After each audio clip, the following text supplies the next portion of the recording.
ಕೃಷಿ ವಿಜ್ಞಾನಗಳ ವಿಶ್ವವಿದ್ಯಾಲಯ ರಾಯಚೂರಿನ ಅಡಿಯಲ್ಲಿ ಬರತಕ್ಕಂತಹ ಕೃಷಿ ವಿಜ್ಞಾನ ಕೇಂದ್ರ ಕಲಬುರಗಿಯ ಮಿನಿಟಿನಲ್ಲಿ ಮೆಗಾ ಮಾಹಿತಿ.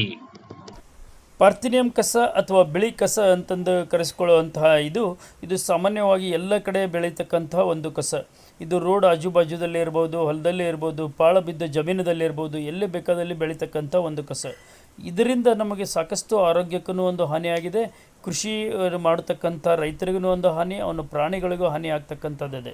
ಇದರ ನಿರ್ವಹಣೆಗಾಗಿ ನಮ್ಮಲ್ಲಿ ಪ್ರಮುಖವಾಗಿ ಇರ್ತಕ್ಕಂಥ ಜೈವಿಕ ನಿಯಂತ್ರಣ ಅಂತಂದರೆ ಮೆಕ್ಸಿಕನ್ ದುಂಬಿ ಅಂಥೇಳಿ ಕರಿಬೋದು.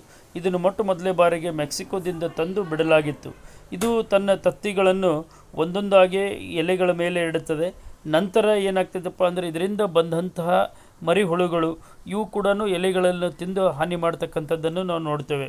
ಅದಕ್ಕಾಗಿ ಪ್ರೌಢ ಕೀಟಗಳು ಮತ್ತು ಮರಿ ಕೀಟಗಳು ಎರಡೂ ಸೇರಿ ಈ ಪಾರ್ಥೇನಿಯಂ ಕಸವನ್ನು ನಿರ್ವಹಣೆ ಮಾಡುತ್ತವೆ. ಇಂಥ ದುಂಬಿಗಳು ಸಾಕಷ್ಟು ಪ್ರಮಾಣದಲ್ಲಿ ಈ ಪಾರ್ಥೇನಿಯಂ ಕಸದ ಮೇಲೆ ಅಥವಾ ಬಿಳಿ ಕಸದ ಮೇಲೆ ಕಂಡು ಬಂದರೆ ನಾವು ಆ ಕಸದ ಎಲ್ಲ ಎಲೆಗಳು ಸಂಪೂರ್ಣವಾಗಿ ನಾಶ ಆಗಿದ್ದನ್ನು ನೋಡಿ ಅದರ ಮೇಲೇ ದುಂಬಿಗಳಿದ್ದವಪ್ಪ ಅಂದರೆ ಅಂಥ ದುಂಬಿಗಳನ್ನು ತೆಗೆದು ಎಲ್ಲಿ ಪಾರ್ಥೇನಿಯಂ ಕಸ ಹುಲಸಾಗಿ ಬೆಳೆದಿರುತ್ತದೆ ಅಲ್ಲಿ ಈ ದುಂಬಿಗಳನ್ನು ಒಯ್ದು ಬಿಡಬಹುದು. ಅಲ್ಲಿನೂ ಕೂಡ ಇವು ಪ್ರಸಾರವಾಗಿ ಆ ಪಾರ್ಥೇನಿಯಂ ಕಸವನ್ನು ತಿಂದು ನಾಶ ಮಾಡುವಲ್ಲಿ ಪ್ರಮುಖವಾಗಿ ಪಾತ್ರವನ್ನು ವಹಿಸುತ್ತವೆ.